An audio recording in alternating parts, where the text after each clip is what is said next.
જય દ્વારકાધીશ મિત્રો, જો તમે પણ માનો છો કે કરેલા પાપ ક્યારેય સામે નથી આવતા, તો નિર્મલાબેનની આ વાર્તા એકવાર જરૂર સાંભળજો.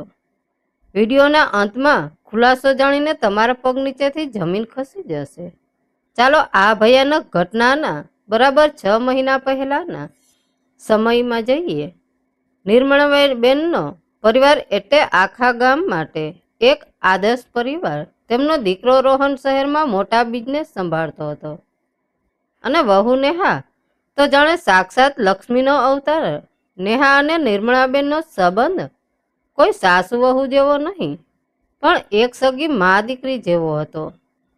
આખું ગામ વાતું કરતું કે સાસુ હોય તો નિર્મળાબેન જેવા અને વહુ હોય તો નેહા જેવી.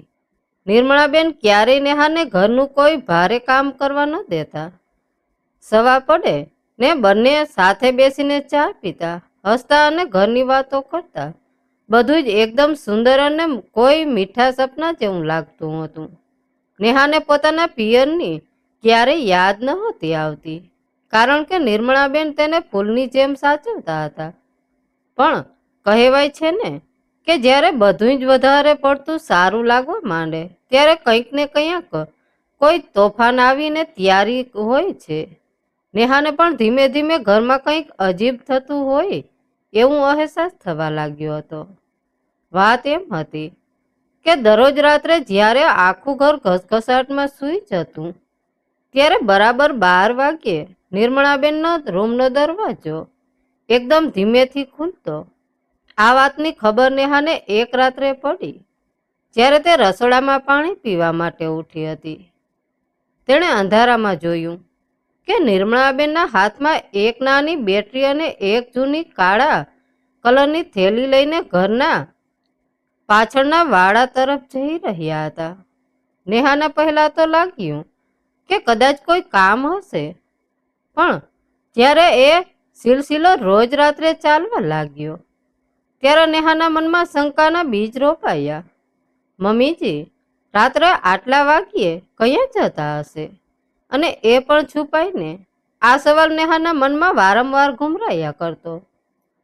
દિવસ દરમિયાન નિર્મળાબેનનો ચહેરો એટલો પ્રેમળ અને નિર્દોષ લાગતો કે નેહાને પોતાની શંકા પર જે ગુસ્સો આવતો, તે મનોમન વિચારતી કે અરે મમ્મીજી આટલા સારા છે, હું એમના વિશે આવું ખરાબ કેમ વિચારી શકું. તેણે આ વાત પોતાના પતિ રોહનને પણ ન કહી, કારણ કે રોહન પોતાની મમ્મીને ભગવાન માનતો હતો. પણ એક રાત્રે નેહાથી રહેવાયું નહીં. હૃદયના ધડકતા ખૂબ તેજ હતી. તેણે નક્કી કર્યું કે આજે તો તે મમ્મીજીની પાછળ જશે અને જોશે કે આખરે ઘરના પાછળના બંધ ગોડાઉનમાં એવું તો શું છે જ્યાં મમ્મીજી રોજ રાત્રે છુપાઈને જાય છે. રાતના 12 વાગ્યા. દરવાજો ખોલવાનો ધીમો અવાજ આવ્યો. નેહા પણ પોતાના રૂમની બહાર નીકળી અને દિવાલને અડીને ધીમા પગલે નિર્મળાબહેનની પાછળ જવા લાગી. જેવું નેહાએ ગોડાઉનની જૂની બારીમાંથી અંદર જોયું, તેના પગ નીચેથી જમીન ખસી ગઈ. એણે પોતાના મોં પર હાથ મૂકી દીધો અને એની આંખો ફાટી ગઈ. અંદરનું દ્રશ્ય જોઈને એને પોતાની આંખો પર વિશ્વાસ નહોતો આવતો. મમ્મીજીનો એક એવો ચહેરો એની સામે હતો જેણે સપનામાં પણ નહોતો વિચાર્યો. નેહાની આંખો ફાટી ગઈ હતી. એના હૃદયના ધબકારા એટલા તેજ થઈ ગયા હતા કે જાણે હમણાં છાતી ચીરીને બહાર આવી જશે. ગોડાઉનની એ નાની અને ધૂળવાળી બારીમાંથી એણે જે જોયું તે કોઈને ભયાનક સપનામાંથી કમ નહોતું. ગોડાઉનમાં ચારે બાજુનું ગાઢ અંધારું હતું, પણ નિર્મળાબેને દિવાલ પાસે એક નાનો દીવો પ્રગટાવ્યો હતો. એ દીવાના પાછા પીળા અંજવાળામાં નેહાએ જોયું કે એની પ્રેમાળ સાસુ, જેના ચહેરા પર હંમેશા શાંતિ અને શ્રીમત રહેતું, તે આજે એક જૂની અને કાટ ખાધેલી લોખંડની પેટી પાસે બેસીને ધ્રુસકે રડી રહી હતી. નિર્મળાબેન પોતાના સાદલાના છેડે બાંધેલી એક નાની ચાવી કાઢી અને ધ્રુસકે હાથે પેટી ખોલી. નેહાને પહેલા તો લાગ્યું કે કદાચ એમાં કોઈ જૂના દાગીના, કિંમતી સામાન કે જૂની યાદો હશે, પણ ના, પેટી ખુલતા જ નિર્મળાબેન અંદરથી જે વસ્તુઓ બહાર કાઢી એ જોઈને નેહાના પગ નીચેથી જમીન સરકી ગઈ. એમણે પેટીમાંથી એક નાનકડું લાકડાનું રમકડું, થોડા જૂના પીળા પડી ગયેલા કાગળો અને એક લોહીથી ખડાયેલું શર્ટ બહાર કાઢ્યું. હા, લોહીવાળું શર્ટ નેહાના આખા શરીરમાં ભયનું લખલખું પસાર થઈ ગયું. નિર્મળાબેન એ શર્ટ પોતાની છાતીએ લગાવીને અત્યંત પીડા સાથે રડતા દબાવી રહ્યા હતા. અને મને માફ કરી દેજે, મારા પરિવારની આબરૂ અને મારા દીકરાના ભવિષ્ય ખાતર મારે આટલા વર્ષો સુધી આ પાપ છુપાવવું પડ્યું, પણ હવે હું આ કાળા જૂથનો ભાર વધારે ઉઠાવી શકું તેમ નથી. ભગવાન મને ક્યારે માફ નહીં કરે. આ સાંભળીને નેહાના મગજમાં વિચારોનું ભયાનક વાવાઝોડું શરૂ થઈ ગયું. કયું પાપ, કોનો લોહ, અને રોહનના ભવિષ્ય માટે સાસુએ એવું તે શું કર્યું હતું? આ સવાલોના વહામણમાં નેહા ખોવાયેલી હતી. ત્યાં જ જાણ્યા એના હાથમાંથી બારીનો કાચ સહેજ ખખડી ગયો. અવાજ સાંભળીને નિર્મલાબેન એકદમ ચમક્યા અને ઝબકીને પાછળ ફર્યા. કોણ છે ત્યાં? એમનો અવાજ ભયથી કાપી રહ્યો હતો. નેહા એટલી બધી ડરી ગઈ હતી કે ત્યાં એક સેકન્ડ પણ ઊભી રહી શકે નહીં. એ ઉઘાડા પગે દબાતા પગલે ત્યાંથી ભાગી અને સીધી પોતાના રૂમમાં જઈને પલંગ પર પડી. ધ્રુજતા શરીર એણે ધાબળો ઓઢી લીધો. આખી રાત એની આંખોમાં ઊંઘ નહોતી. જે સાસુને સાક્ષાત દેવી માનતી હતી, એનો આવો રહસ્યમય અને ડરામણો ચહેરો ક્યારેય ભૂલી શકે તેમ નહોતી. બીજા દિવસની સવાર પડી. ઘરનું વાતાવરણ રોજ જેવું જ એકદમ શાંત અને પવિત્ર હતું. નિર્મળાબેન રોજની જેમ વહેલા ઉઠીને તુલસી ક્યારે દીવો કરી રહ્યા હતા. એમના ચહેરા પર એ જ શાંતિ, જૂની શાંતિ, મમતા અને મીઠાશ હતી. જાણે રાત્રે કંઈ જ બન્યું ન હોય. પણ નેહા માટે હવે એમના ચહેરા પરની આ મીઠાશ એક જૂઠા માસ્ક જેવી લાગી રહી હતી. તેણે મનોમન નક્કી કર્યું કે ગમે તે થાય, આ કાળા રહસ્યના મૂળ સુધી તો તે પહોંચીને જ રહેશે. બપોરના સમયે જ્યારે નિર્મળાબેન ગામના મંદિરે સત્સંગમાં ગયા અને રોહન પોતાની ફેક્ટરીએ ગયો હતો, ત્યારે આખું ઘર ખાલી હતું. નેહાને યોગ્ય મોકો મળી ગયો. એણે હિંમત ભેગી કરી અને સીધી પાછળના વાડામાં આવેલા એ બંધ ગોડાઉનમાં તરફ ગઈ. ગોડાઉનના દરવાજાનું મોટું તાળું ફક્ત દેખાવ પૂરતું જ હતું. એ અંદરથી તૂટેલું હતું. નેહા ધીમેથી દરવાજો ખોલીને અંદર ગઈ. ચારે બાજુ જૂનો સામાન, ધૂળ અને કરોડિયા ઝાડા હતા. એ સીધી એ જ ખૂણામાં ગઈ જ્યાં રાત્રે નિર્મળાબેન બેઠા હતા. એ કાટ ખાઈ ગયેલી પેટી ત્યાં જ પડી હતી. નેહાએ ત્યાં પડેલા એક લોખંડના સળિયાની મદદથી જોર લગાવીને એ પેટીનું ઢાંકણું ખોલ્યું. અંદર એ જ લોહીવાળું શર્ટ અને રમકડું હતું. પણ જ્યારે એણે શર્ટ હટાવ્યું તો એની નીચે એક જૂની લાલ પૂંઠાવાળી ડાયરી દબાયેલી હતી. ડાયરીના પહેલા જ પાના પર મોટા અક્ષરે લખ્યું હતું, 15મી ઓગસ્ટ 2004ની એ કાળી રાત જેવી. નેહાએ ડાયરીના પાના ફેરવાનું શરૂ કર્યું. જાણે સમયનું ચક્ર ઊંધું ફરવા લાગ્યું. આજથી બરાબર 20 પહેલાનો સમય હતો. બહાર ધોમધાર વરસાદ રહ્યો હતો અને વીજળીના કડાકા થઈ રહ્યા હતા. યુવાન નિર્મળાબેન પોતાના 10 વર્ષના દીકરા રોહનને લઈને ઘરમાં એકલા હતા. એમના પતિ બિઝનેસના કામથી બહાર ગયા હતા. અચાનક રાત્રે 2 વાગ્યે દરવાજા પર કોઈએ જોરથી ટકોરો માર્યો. નિર્મળાબેનને ગભરાતા દરવાજો ખોલ્યો. સામે એક માણસ ઊભો હતો જે વરસાદમાં પૂરેપૂરો ભીંજાયેલો હતો અને એના માથામાંથી લોહી વહી રહ્યું હતું. એના હાથમાં એક નાનકડું 5 વર્ષનું બાળક હતું. એ માણસે આપતા અને કરગરતા અવાજે કહ્યું, બેન, હાથ જોડું છું, અમને બચાવી લો. તમારા પતિના માણસો મારી નાખશે. અમને આ વાંચીને નેહાના હાથમાંથી ડાયરી છૂટી ગઈ. એ માણસ કોણ હતો અને નેહાના સસરાના માણસો એની પાછળ કેમ પડ્યા હતા એ જાણવું એના માટે ખૂબ ડરામણું સાબિત થવાનું હતું. ભૂતકાળના આ પાનાઓ હવે એના આસ્તર રમતા વર્તમાનને સળગાવી દેવા માટે પૂરતા હતા. નેહાના ધ્રુજતા હાથમાંથી ડાયરી નીચે પડી ગઈ હતી. એના માથા પર પરસેવો વળી ગયો હતો. શ્વાસ લેવામાં પણ એને તકલીફ પડી રહી હતી. છતાં એણે હિંમત ભેગી કરી જમીન પરથી ડાયરી ઉઠાવી અને આગળ વાંચવાનું શરૂ કર્યું. જેમ જેમ એ ડાયરીના પાના વધતી ગઈ તેમ તેમ એના સસરા રવિકાંતની ઇજ્જતદાર છબી એના મનમાં ચૂરેચૂરા થવા લાગી. તે રાત્રે વરસાદ એટલો ધમધાર હતો કે બહારનું કશું દેખાતું ન હતું. દરવાજે ઉભેલો એ માણસ બીજું કોઈ નહીં પણ મારા પતિ રવિકાંતનો સૌથી જૂનો અને વફાદાર મેનેજર શ્યામ હતો. એના ખોળામાં એનો 5 વર્ષનો માસૂમ દીકરો કબીર હતો જે ડરના માર્યા ધ્રુજી રહ્યો હતો. મેં ઝડપથી એ બંનેને ઘરમાં લીધા. શ્યામના માથામાંથી લોહી વહીને એના શર્ટ પર પડી રહ્યું હતું. મેં ગભરાઈને પૂછ્યું, શ્યામભાઈ, આ શું હાલત છે તમારી અને રવિકાંતના માણસો તમારી પાછળ કેમ પડ્યા છે? શ્યામે રડતા રડતા જે સત્ય કહ્યું. એણે મારા પગ નીચેથી જમીન ખેંચી લીધી. એણે કહ્યું, ભાભી, તમારા પતિ રવિકાંત દેખાય છે એવા ભગવાન નથી. એમણે ગામના ગરીબ ખેડૂતની જમીન હડપવા માટે કાગળોમાં બધું મોટા ગોટાળા કર્યા છે. મારી પાસે એમના આ કાળા કામના પુરાવા આવી ગયા હતા. મેં એમને આ બધું રોકવા કહ્યું તો એણે મારા ઘરને આગ લગાવી દીધી. મારી પત્નીએ આગમાં બળીને મરી ગઈ. હું મારા 5 વર્ષના કબીરને બચાવીને ભાગ્યો છું. ભાભી, મને બચાવી લો. એ લોકો મારા દીકરાને પણ મારી નાખશે. હું કઈ વિચારું કે સમજુ એ પહેલા જ ઘરના દરવાજા પર ફરીથી જોર જોરથી લાતો લાગવા લાગી. બહાર મારા પતિ રવિકાંતનો ગુસ્સાથી ભરેલો અવાજ આવી રહ્યો હતો.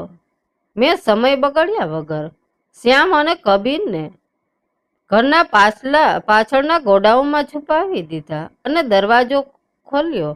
રવિકાંતની આંખોમાં લોહી ઉતરેલું હતું. એના હાથમાં બંદૂક હતી.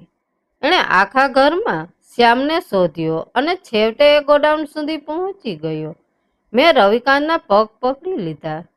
ખૂબ ગરગરી, ભગવાન ખાતર આ માસૂમ બાળક પર દયા કરો. પણ એમના પર જાણે કોઈ રાક્ષસ સવાર હતો. ગોડાઉનમાં ઝપાઝપી થઈ અને અચાનક ભાર કરતો ગોળીનો છૂટવાનો અવાજ આવ્યો. મેં જોયું તો શ્યામ જમીન પર ઢળી પડ્યો હતો. એના લોહીથી એનું આખું સબ લાલ થઈ ગયું હતું. 5 વર્ષનો કબીર પોતાના હાથમાં રહેલું લાકડાનું રમકડું છોડીને એના બાપની લાશ પર પડીને ચીસો પાડી રહ્યો હતો. રવિકાંતે બંદૂકમાં મારી તરફ તાકીને કહ્યું, નિર્મળા, જો આ વાત ઘરની બહાર ગઈ તો હું જેલમાં જઈશ અને તારા 10 વર્ષના લાડલા રોહનનું ભવિષ્ય રોડાઈ જશે. હવે તારે નક્કી કરવાનું છે કે તારે એક અજાણ્યાનું ભલું કરવું છે કે તારા સગા દીકરાનું. એક મા તરીકે હું મજબૂર થઈ ગઈ. મેં મારા દીકરાના ભવિષ્ય માટે મારા ઓઠ સીવી લીધા. રવિકાંતે કબીરને પણ મારવા હાથ ઉપાડ્યો પણ મેં કસમ આપીને બાળકનો જીવ બચાવી લીધો અને રાતોરાત એને શહેરના એક અનાથાશ્રમમાં મૂકી આવી. શ્યામની લાશને એમણે ક્યાંક જ સગે વગે કરી નાખી. બસ એ દિવસથી આ લોહીવાળું શર્ટ અને કબીરનું આ રમકડું મારી અંદર રહેલા અપરાધ ભાવથી યાદ અપાવતા રહ્યા છે. ડાયરીનું આ પાનું પૂરું થતાં જ નેહા ચોધારે આંસુએ રડી પડી. એને સમજાઈ ગયું કે આજે એ લોકો જે મહેલમાં રહે છે તે પૈસા પર રાજ કરે છે. એના પાયામાં એક ગરીબ માણસનું લોહી અને એક માસૂમ બાળકની કિસ્સો દબાયેલી છે. નિર્મળાબેનની મજબૂરી અને એમના આંસુ પાછળનું આ ભયાનક સત્ય જાણીને નેહા શબ્દ હતી. પણ નેહાના મગજમાં આવે એક બીજો જ ભયંકર સવાલ ઊભો થયો. જો આ ઘટનાને 20 વર્ષ વીતી ગયા છે અને સસરા રવિકાંત તો 5 વર્ષ પહેલા જ હાર્ટ એટેકથી મોત થયું છે, તો પછી અડધી રાત્રે આખો પરિવાર જેલમાં કેમ ગયો? શું કબીર 20 વર્ષ પછી પાછું આવ્યો હતો કે પછી રોહનને આ બધાની જાણ હતી? ડાયરી વાંચ્યા પછી નેહાના હાથ પગ જડ થઈ ગયા હતા. એણે મહામહેને તે ડાયરી શર્ટ અને રમકડું પાછું પેટીમાં મૂકી દીધું અને બધું હતું એવી રીતે કરીને દાબતા પગલે પોતાના રૂમમાં આવી ગઈ. હવે એને સમજાઈ ગયું હતું કે મમ્મીજીના ચહેરા પર જે અજીબ ઉદાસી અને ડર છુપાયેલા રહેતો હતો, ત્યાં 20 વર્ષ જૂના પાયાનો બોજ હતો. પોતાના પતિએ કરેલી હત્યાનું રહસ્ય છુપાવવું કોઈ સ્ત્રી પર માટે જીવતા જીવ નરક ભોગવવા સમાન હોય છે. પણ નેહાએ નક્કી કર્યું કે તે હાલ પૂરતી આ વાત કોઈને નહીં કરે. તે સમયની રાહ જોશે અને મમ્મીજીને આ પીડામાંથી બહાર કાઢવાનો રસ્તો શોધશે. દિવસો સામાન્ય રીતે વીતવા લાગ્યા. એક દિવસ સાંજે રોહન ખૂબ ખુશ હતો. ઘરે આવ્યો. મમ્મી, નેહા આપણી કંપનીને એક બહુ મોટો પ્રોજેક્ટ મળ્યો છે. શહેરના એક બહુ મોટા અને યુવાન બિઝનેસમેન કરણ સિંઘાનિયાએ આપણી સાથે પાર્ટનરશિપ કરવા માંગે છે. એના આવવાથી આપણો બિઝનેસ 4 ગણો વધી ગયો છે. રોહનની ખુશીનો કોઈ પહાર નહોતો. રોહનને આ નવી શરૂઆતની ઉજવણી કરવા માટે કરણને રવિવારે રાત્રે ઘરે જમવા બોલાવ્યો. રવિવારની રાત્રે બરાબર 8 વાગ્યે એક શાનદાર ગાડી ઘરના આંગણામાં આવીને ઊભી રહી. એમાંથી 25 વર્ષનો એક ખૂબ જ દેખાવડો સમ્રાટ અને આત્મવિશ્વાસ ભરેલો યુવાન નીચે ઉતર્યો. એ કરણ હતો અને હસતા મુખે એનું સ્વાગત કર્યું અને ઘરમાં લઈ આવ્યો. કરણ જ્યારે ડ્રોઈંગ રૂમમાં આવ્યો ત્યારે એની નજર આખા ઘરમાં કંઈક શોધી રહી હોય એવું લાગતું હતું. જ્યારે નિર્મળાબેન પાણી લઈને આવ્યા ત્યારે કરણ એમને જોઈને એકદમ સ્થિર થઈ ગયો. એની આંખોમાં એક અજીબ ચમક હતી, જેમાં માન પણ હતું અને ઊંડો છુપાયેલો ગુસ્સો પણ. કરણે આગળ વધીને નિર્મળાબેનના ચરણ સ્પર્શ કર્યા.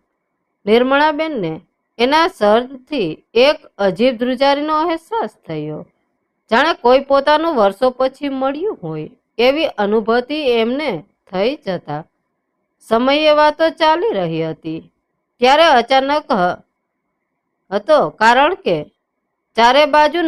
કરણ ચારે બાજુ નજર ફેરવીને ભીમા જવાદે કહ્યું, આ ઘર મને બહુ પરિચિત લાગે છે, જાણે બચપણમાં હું અહીં ક્યાંક રમ્યો હોઉં.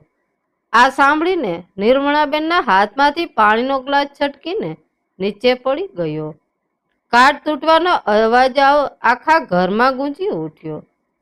આખો રૂમ થોડીવાર માટે શાંત થઈ ગયો. રોહનને તરત જ હસીને વાત ટાળી દીધી. અરે કરણભાઈ, તમે તો પહેલીવાર અમારા ગામમાં આવ્યા છો.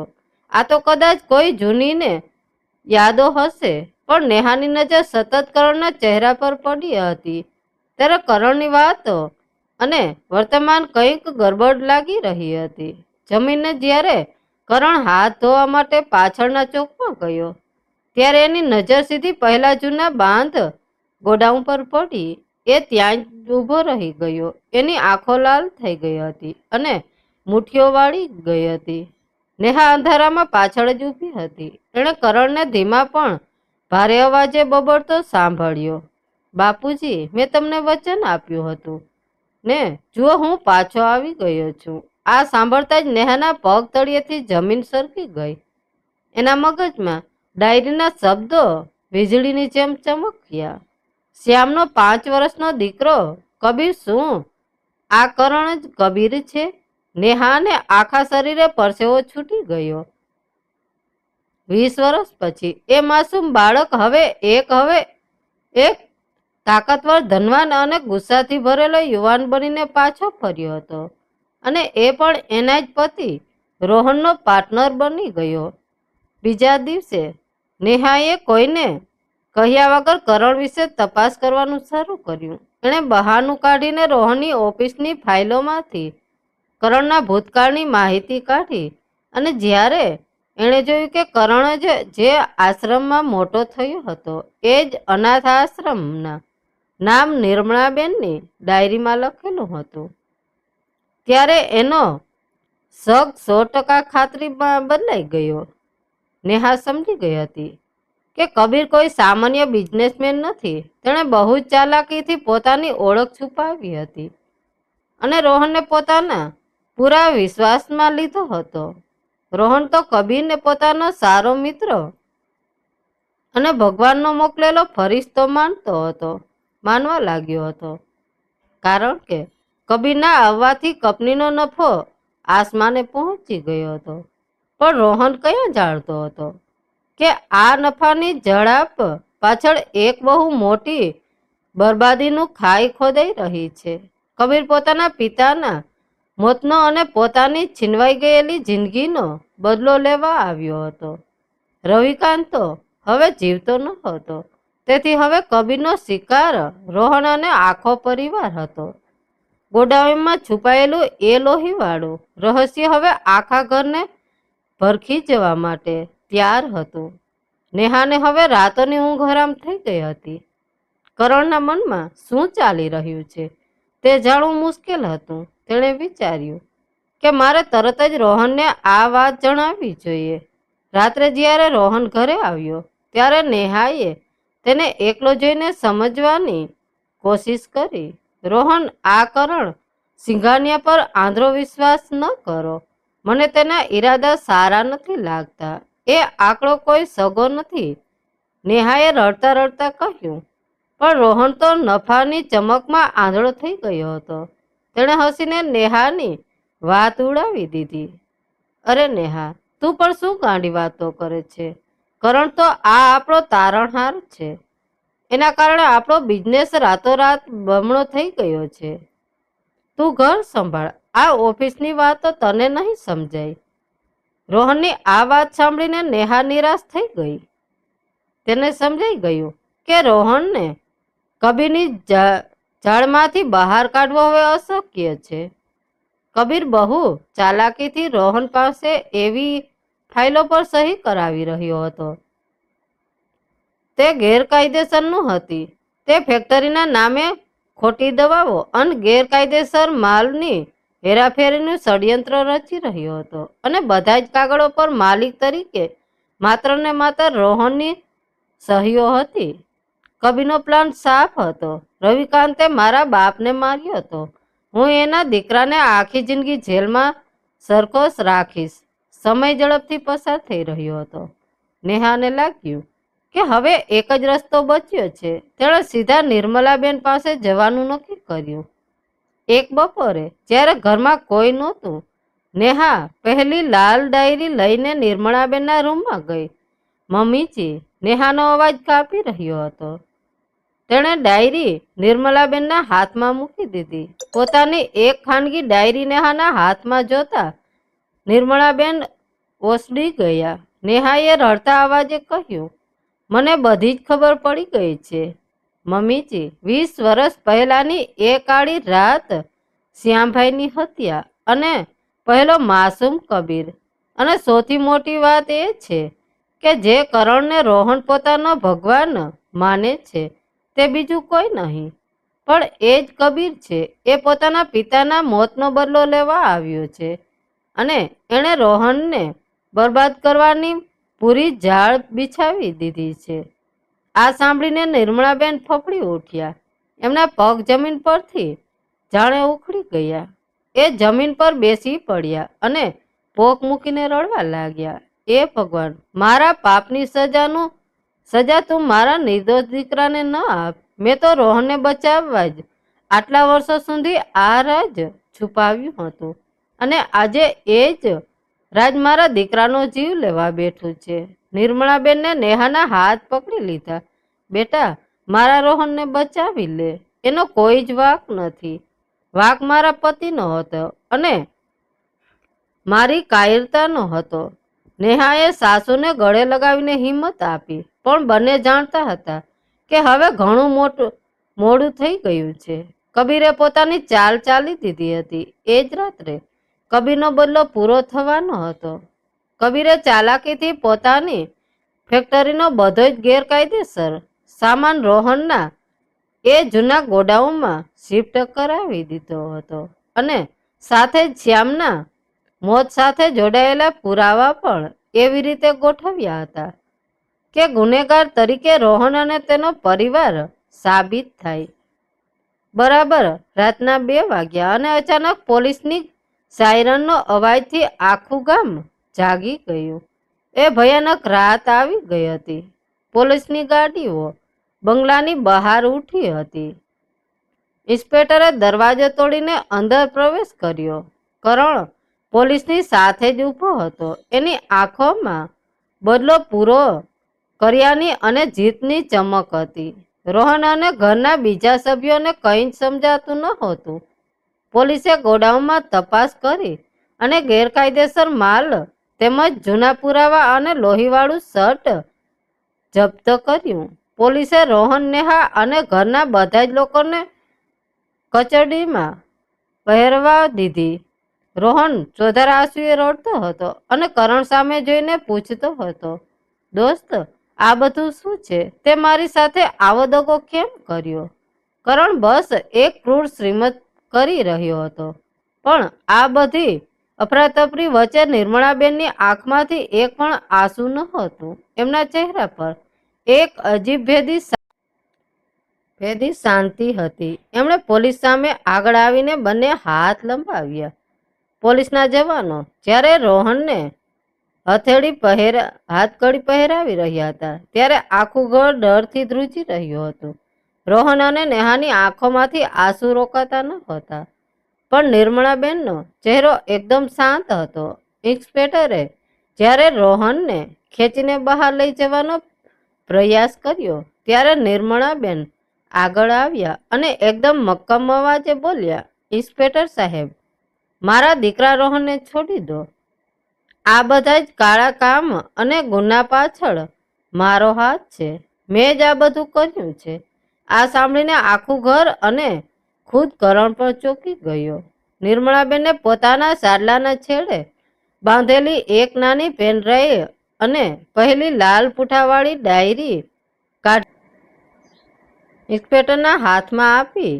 વાત એમ હતી કે બપોરે જ્યારે નેહાએ નિર્મળાબેનને કબીરની સચ્ચાઈને રોહનને બરબાદ કરવાના પ્લાન વિશે જણાવ્યું ત્યારે નિર્મળાબેન માત્ર રડતા નહોતા રહ્યા. એમણે એક મા તરીકે પોતાના દીકરાને બચાવવાનો અંતિમ નિર્ણય કરી લીધો હતો. એમણે તરત જ પોતાના જૂના વકીલનો સંપર્ક કર્યો અને કરણને જે રીતે ચાલાકીથી રોહનને ગેરકાયદેસર કામમાં ફસાવ્યો હતો તેના બધા જ પુરાવા ભેગા કરી લીધા હતા. આ ઉપરાંત 20 વર્ષ પહેલાના પોતાના પતિ રવિકાંતે કરેલી શ્યામની હત્યા અને પોતાની છૂટકેદીનો પૂરો ગુનો એમણે પોલીસ સમક્ષ પહેલેથી જ લેખિતમાં કબૂલ કરી લીધો હતો. નિર્મળાબેને ધીમા પગલે કરણ પાસે ગયા. કરણની આંખોમાં હજુ પણ બદલાનો ગુસ્સો હતો, પણ નિર્મળાબેનની આંખોમાં એક માની મમતાને પ્રત્યતાપ હતો. તેમણે કરણના માથે વહાલથી હાથ મૂકીને કહ્યું, બેટા કબીર, મને માફ કરી દે. તારા પિતાની હત્યા મારા પતિએ કરી હતી અને એક મા તરીકે મારા દીકરા રોહનનું ભવિષ્ય બચાવવા હું 20 વર્ષ સુધી આ કાળા પાપનો બોજ ઉઠાવીને જીવતી રહી. પણ તું વિશ્વાસ કર બેટા, એ રાત્રે જો મેં મારા પતિ સામે પડીને તારો જીવ ન બચાવ્યો હોત તો એ દિવસે તું પણ જીવતો ન હોત. મેં તને અનાથ આશ્રમમાં મૂક્યો હતો જેથી તું સુરક્ષિત રહી શકે અને મોટી ઉંમરનો થઈને તારું જીવન જીવી શકે. ઇન્સ્પેક્ટરે આ ડાયરી વાંચી અને તેમાં લખેલી દરેક વાત સાચી પડી. એમાં નિર્મળાબેને સાચેવી રાખેલું એ લોહીવાળું શર્ટ અને કબીરનું એ રમકડું લાકડાનું રમકડું પણ હતું. કબીરની નજર જ્યારે પોતાના એ બાળપણના રમકડા પર પડી ત્યારે એના હૃદયનો બંધ તૂટી ગયો. એને યાદ આવ્યું કે કેવી રીતે એના પિતા લોહી લુહાણ હાલતમાં હતા અને આજ નિર્મળાબેને એને મોતથી બચાવ્યો હતો. નિર્મળાબેને હાથ જોડીને રડતા રડતા કહ્યું, બેટા, બદલાની આગમાં મારા નિર્દોષ રોહનની જિંદગી બરબાદ ન કર. તારા પિતાના મોતનો વાંક વગર મારા પતિનો અને મારી કાયરતાનો છે.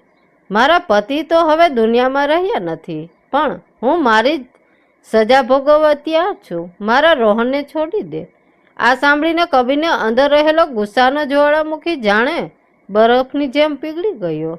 તેને સમજાયું કે જે સ્ત્રીને તે પોતાની સૌથી મોટી દુશ્મન માનતો હતો, તેણે જેનો જીવ બચાવ્યો હતો અને 20 વર્ષ સુધી એના પિતાના મોતનો અફસોસ કર્યો હતો.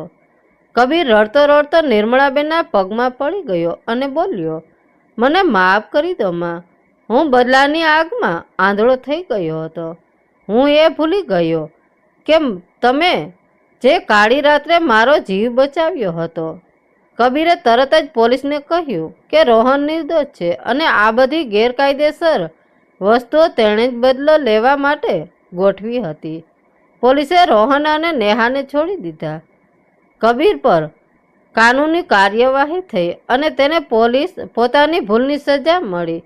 બીજી તરફ કાનૂનની નજરમાં નિર્મળાબેન પણ ગુનેગાર હતા, કારણ કે તેમણે એક ખૂન છુપાવ્યું હતું. નિર્મળાબેન હસતા મુખે જેલ જવા તૈયાર થયા. રોહન અને નેહા રડતા રહ્યા, પણ નિર્મળાબેને જતા જતા કહ્યું, આજે 20 વર્ષ પછી મને શાંતિ મળી છે. મારા મન પરથી જૂઠાણાનો અને પાપનો બોધ ઉતરી ગયો છે. થોડા વર્ષોની સજા કાપીને નિર્મળાબેન જ્યારે પાછા આવ્યા, ત્યારે કબીર અને રોહન બંને ભાઈઓની જેમ એમની રાહ જોતા ઊભા હતા. માફી અને પ્રેમ આખરે નફરતને હરાવી દીધી હતી. મિત્રો, આ વાર્તા આપણને શીખવે છે કે કોઈ પણ કાળું રહસ્ય કે જૂઠું ક્યારેક કાયમ માટે છુપાયેલું રહેતું નથી. સમય આવ્યા તે બહાર આવે જ છે.